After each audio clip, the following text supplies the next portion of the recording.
Everyone, and welcome to the Joaber Show in the mornings. All that means is that I tell you the weather and what today is, February 19th, and we just go over some of today's current events, world news, and whatever happenings are going on.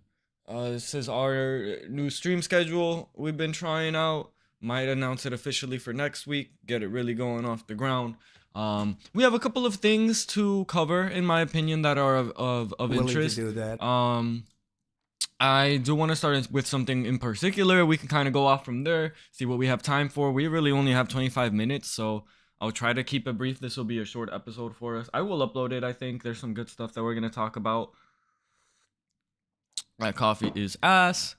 But welcome, everybody. Reporting to you live from the beautiful DMV. It is February 19th. I would tell you the weather, but my computer doesn't like to tell me. Oh my god, it is 19 degrees Fahrenheit today. Oh my god, it's 19 degrees Fahrenheit today. It's cold. It's cold. Stay warm. If you're going to work, going to school, make sure that you're warm throughout the day. It will come back to bite you.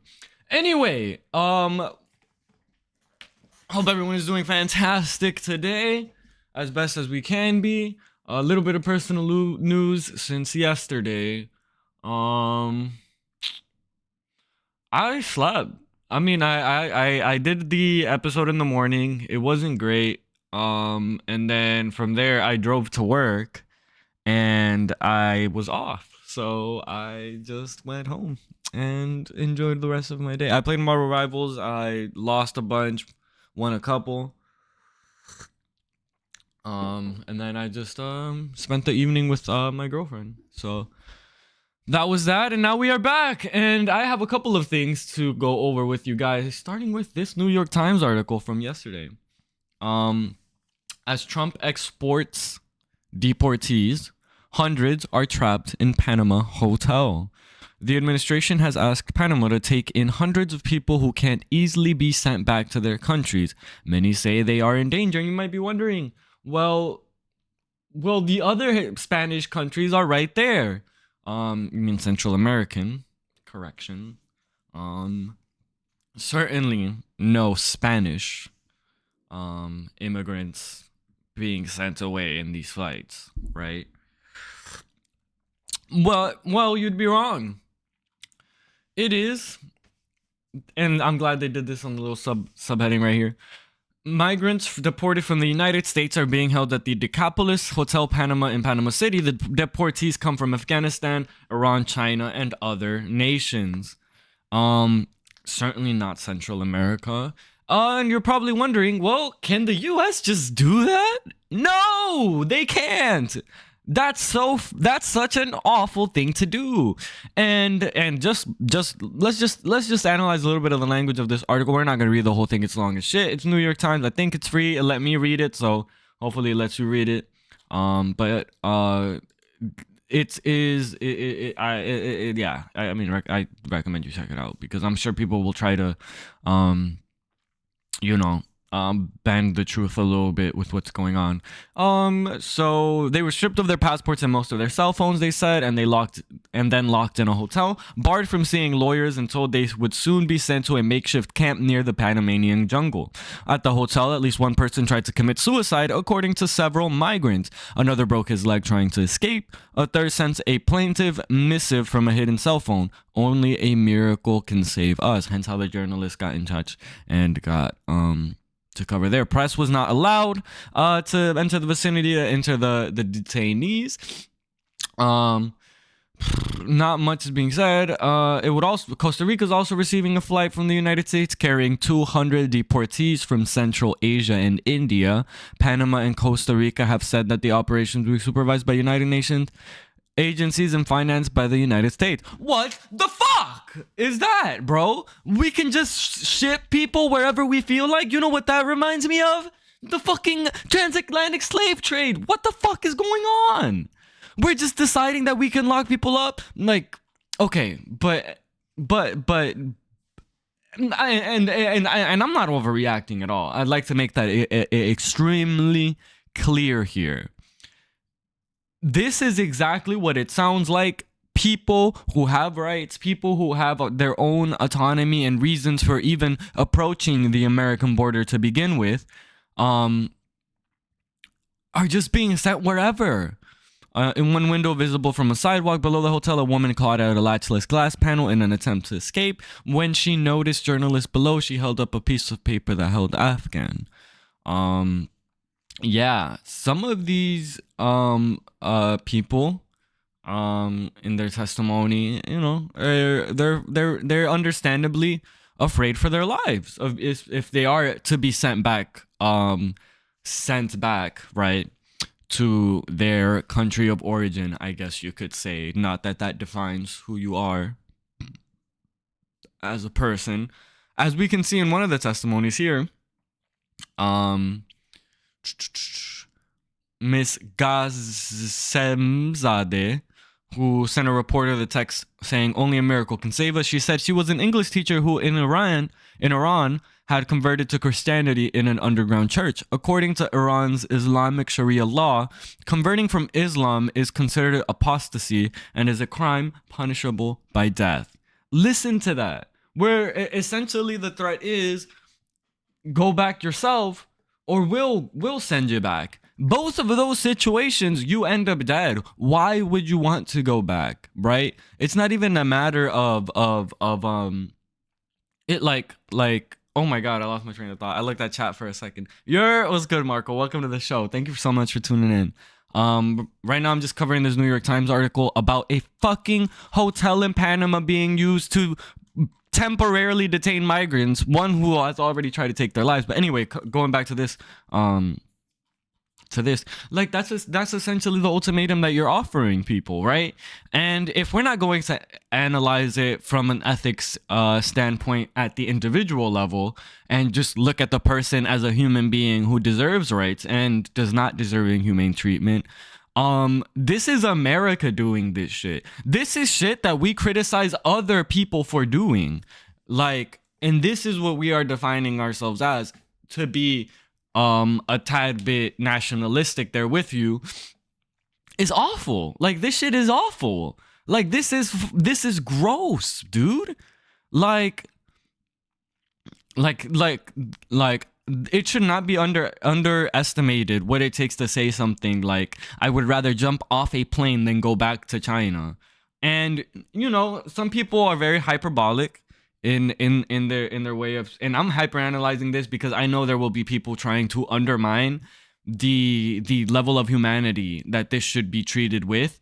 But when you're shackled by the country that is supposed to represent freedom and human rights for you, and then you're sent to a hotel, that is not coming from a place of like, oh my god, like I'm gonna have to go back to my boring life. And like no, bro, these are people who risk their entire well-being, their entire life to have a chance of freedom, right? That we try to portray so strongly. But yeah, just current happenings right now with how the deportations are going, very open and clear right there that the camps are being built to detain them further. So there's not even an expectation that they will be sent somewhere else, right? Whether that be a home country of origin, place of departure, whatever that may look like, whatever that may end up looking like. There is no plan for that. These people are already determined to be part of the camps that are being built. I don't care. I don't really care how people try to read around that, but that's what it is. You're putting people in camps, concentration camps, because a hotel is not the right facility to do that. Especially guarded by okay, this the image isn't here, but you know, guarded and shit. But anyway, here is the AP, a minute long. Let's see what they have to say.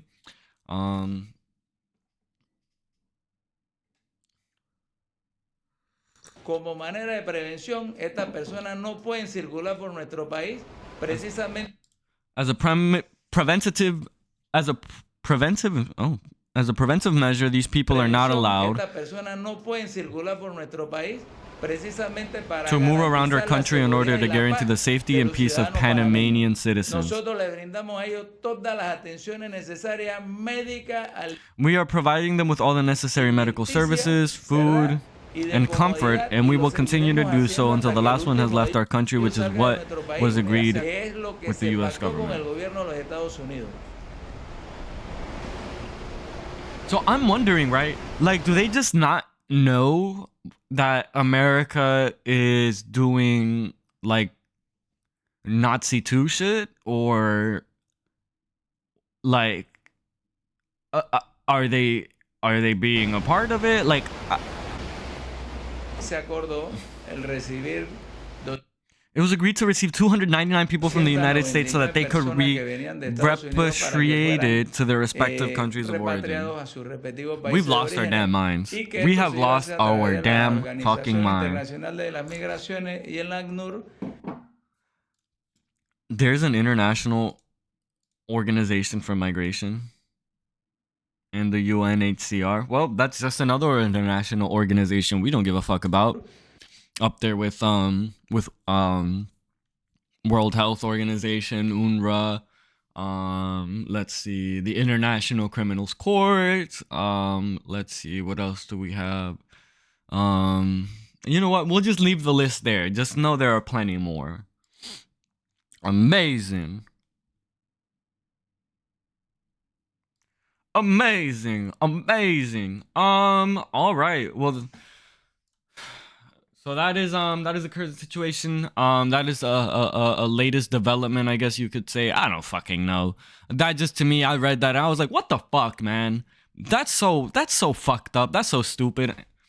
Comments undermining, of course, the reality, the extent of the inhumanity that this shit is involves.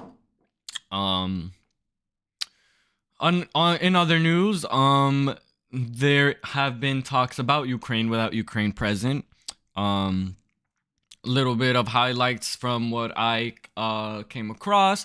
Zelensky, rather than being in Saudi with the representatives of the United States, and I don't think Europe was there either. Marco Rubio, Witkoff, and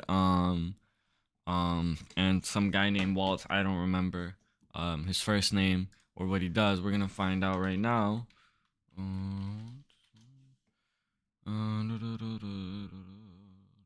National Security Advisor Mike Waltz. That's what it was. We're in Saudi Arabia to talk about the future of Russia-Ukraine. Notably without Ukraine present, nothing much came from the talks. Most of it was we are just establishing lines of communication, I guess you could say. So I'll wait to see how that plays out. I mean, already Trump is talking crazy, saying Ukraine should have never started this. Sir, they got invaded. They didn't really start much, but you know. I won't touch too much on that, especially since we have a limited morning here. I do have something that could be fun for us to watch to segue out of that very irritable bit. The 5 reacts to Democrats blasting Doge. There's been a lot of Doge circulating around again. Shit like, we don't know who's running Doge, as reported by this Wired article here. New Doge, not even Doge employees know who's legally running Doge. It is mad short. President Donald Trump and Elon Musk have repeatedly affirmed Musk's leadership of the so-called Department of Government Efficiency, but according to a new court filing from the White House, the administration of Doge isn't Elon Musk after all. Who is? No one knows. The White House won't tell the public. An administration lawyer has reportedly said he had no idea, and even people who work for the U.S. Doge service can't get a straight answer. Scary stuff, man. Scary stuff. They are completely gutting our government, and they're like, well, we don't really know who's doing it though, you know? Thoughts on the Juice? I what? I might be uninformed. Your account seems to have been up for a while, so I will look that up. We were about to watch The 5. Who's surprised? Elon has been doing this with many companies. That's what I'm hearing as well. That comparison being made. Just gutting. Obviously, that's not gonna work for a government. North Korea, I can't talk about North Korean ideology right now, not at this very moment, but I'll do some reading for you, and I can get back to you on that. But that's an interesting thing to bring up. No one's ever brought anything like that up in my streams. Thank you very much, and thank you for stopping by. Always the face. Sorry, I forgot. You're probably typing. Yeah, no, it's an interesting development there. I mean, security breaches, all of that, like building up. Like Democrats should certainly be at the forefront of this and be like, oh, was I showing that on stream? Oh well, it is what it is. This will be on YouTube. I'll cut it out. Should be like, no, like stop doing that shit. Like, I don't know, right? There's probably a more effective way to communicate. There, it definitely is, right? But just to let so much of this play out, sure, there's limits, but to be just silent to the level that Democrats have been silent about this sort of thing is very, very disappointing to see from the perspective of a voter, I would say. Coming from the perspective of literally anyone else who's informed of these sorts of things, shame on you. Like fucking shame on you. So let's see how the Five is reacting. We might even agree in making fun of some of these sorts of things, but keep in mind the Five is a bunch of buffoons. And the people at Doge, these are young, often young, but super brilliant people. Bro, I'm sorry. I already have to cut it off there. I never talked about this here. Because we never got to do this viewing, because I didn't go live. That's why that didn't happen. 24, 21, 19, 25. They are all as big as of losers as they look. I wish I could zoom in on that. Yes, I can. And they're the people currently deciding what the government should be spending our money on and what's a waste or not. Other things, and they're finding. You know. I won't even get into that. We'll just watch. We'll just be entertained for this morning, and tomorrow we'll get into the nitty-gritty stuff. Nobody ever thought possible. President Trump praising the super brilliant people at Doge as the cost-cutting crew put Uncle Sam through a financial colonoscopy. Doge now estimates they've saved taxpayers $55 billion in counting. The brains behind the operation, Elon Musk and President Trump chatting with a man named Sean Hannity. In an exclusive interview that airs tonight at 9 p.m., Musk noting how he went from a liberal saint shit, we can watch that tonight. Was that yesterday? Ah, shit, that was yesterday. Less so these days. They call it like Trump derangement syndrome. And I don't, you don't okay, these captions are pissing me off. Until like you can't reason with people. So like I was at a friend's birthday party in LA, just a birthday dinner. I have to mention the president's name. And it was like they got shot with a dart in the Someone robbed 100,000 eggs in PA2. Wait, I want to read about. I want to see that. What are you talking about? That contained like. Look at some of the waste, fraud. Oh my God. I'm like, what the fuck is wrong with this guy? This guy is literally standing next to the most powerful leader of the free world. What the fuck is wrong with this country? Like the biggest loser that could have possibly be put in the position that he is put in is who we have allowed to come up with all of these idiotic fucking ideas and gut our social safety nets at the tune of a couple $2 billion, which isn't even a fraction of what is being given out in subsidies, tax cuts, and military dollars. It's not even a drop in the fucking bucket. And instead we're getting rid of the Department of Education. Oh my God, I'm going to crash the fuck out. I cannot watch this man on my fucking screen be the most deranged and unhinged fucking loser in the world and take it seriously, man. It's so fucking infuriating. You know how, oh my God, it's extra on top of it because I've seen like this kind of loser, and this kind of loser does not get treated well. You get bullied, or at least you should be, and I don't like bullying. I'm a pretty peaceful and tame, nice, positive guy. But holy shit, man. Like, where did this acceptance come from? Where it went from bullying these sorts of people to not even just acceptance, but egging them on. Like, oh, it's okay, you little autist. Like, just, like, it's stupid. It's stupid. Actually ridiculous. Like, oh, it's okay, you're just a little autistic Nazi.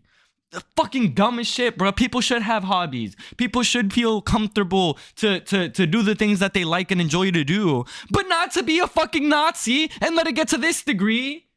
Nobody should be a billionaire and have the excuse of having hobbies. Like, these are not hobbies, bro. Like, that is not, like, this guy has no personality. It's manufactured. He thinks he's a genius. It's like they become completely irrational. Proving Elon's point about methamphetamine. Sorry, guys. Rabies, Early morning Democrats are crash still out. Going after Doge They must like have put a bunch something of in my coffee. frothing animals.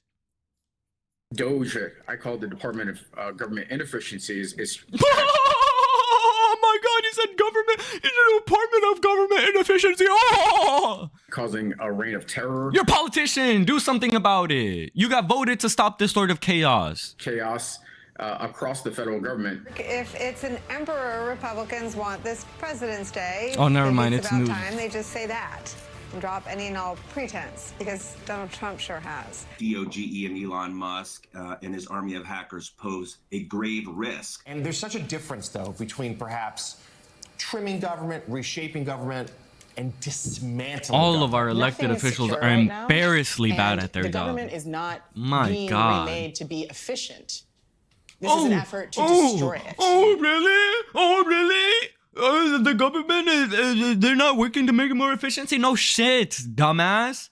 We're talking about Donald Trump. Did the last like decade of history not happen? Like did like we know. You and me, we know. We know he was not going to make the government more efficient. That is not part of his vested interest. When has he ever truly cared to make the government better for the common man? The purpose of these sorts of things, tell us, go ahead. Why? Why is it leading to inefficiency? Is it because he's incompetent? Is it because perhaps he's trying to give tax cuts to the wealthy that have been endorsing him and funding his campaign efforts? Could that be part of that? Could there be even more, maybe? We don't fucking know, because you guys stop at, no, it's not a Department of Government Efficiency, it's Government of Inefficiency. I'm gonna lose my mind. Well, at least she's not doing math anymore. And the 5. Remember that? Yes. Look Oh my up. God, What's her name? man. Mara Gay? Mara Gay and math. All right. So, Harold. I think Doge fits the analogy of doctors trying to reason with patients as they don't understand how complex human bodies are and why, in the best case scenarios, docs don't want to rush into an invasive procedure as it would damage so many other bodily functions. Doge is the patient.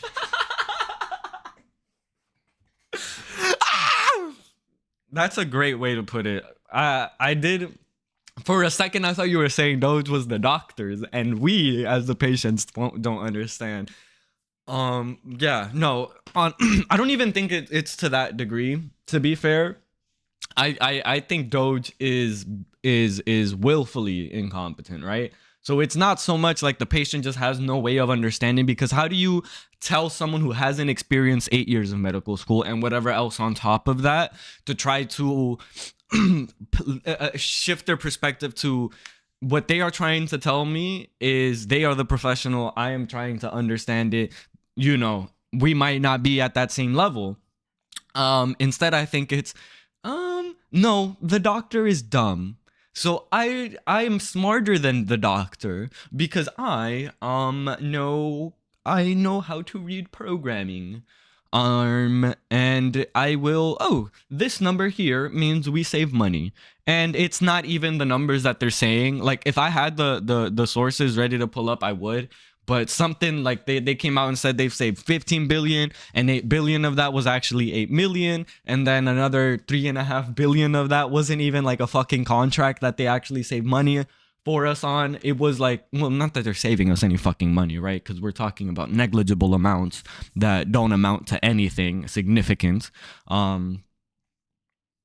Probably the most significant in that is the $1 billion budget that wasn't even fucking used by the Consumer Financial Protection Bureau that they decided to cut and are like, you know what? You don't need the $700,000 that you had left. They had $1 billion allocated, and guess what? You want to know how much they fucking saved? How much? It's so easy. How much did the Consumer Financial Protection Bureau save Americans? Whatever. Save Americans.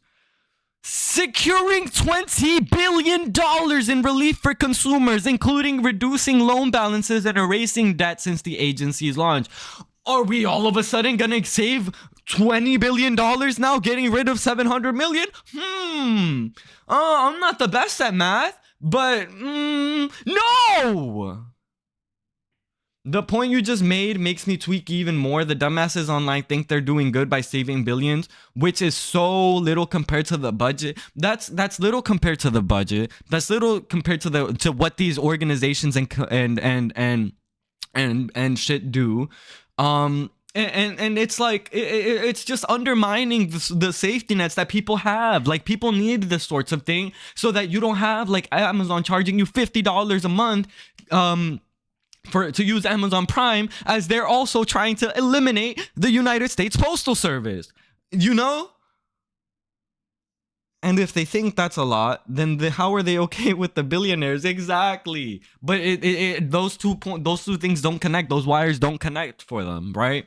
Also, guys, we have reached time. It is 8 in the morning. I have to get my ass on up to work. That's right. I'm the working class like you all. I know, crazy to believe. We didn't get to watch the 5. I want to watch that Trump shit, but because it's not live, I almost don't feel like watching it on stream. If anything like that pops up again, we'll take it out. Anyway, this will be on YouTube within the hour. Fuck. I need to finish my coffee. But anyway, thank you guys so much for watching. I will catch you guys tomorrow, 7 a.m. as well. Hopefully crash out less. Today was Crash Out Tuesday. So if you feel like crashing out on your boss, crashing out on your coworkers, actually don't crash out on your coworkers. Be nice to your coworkers. Unionize. Have a good one. Peace out, everybody. Oh shit, that's the wrong button.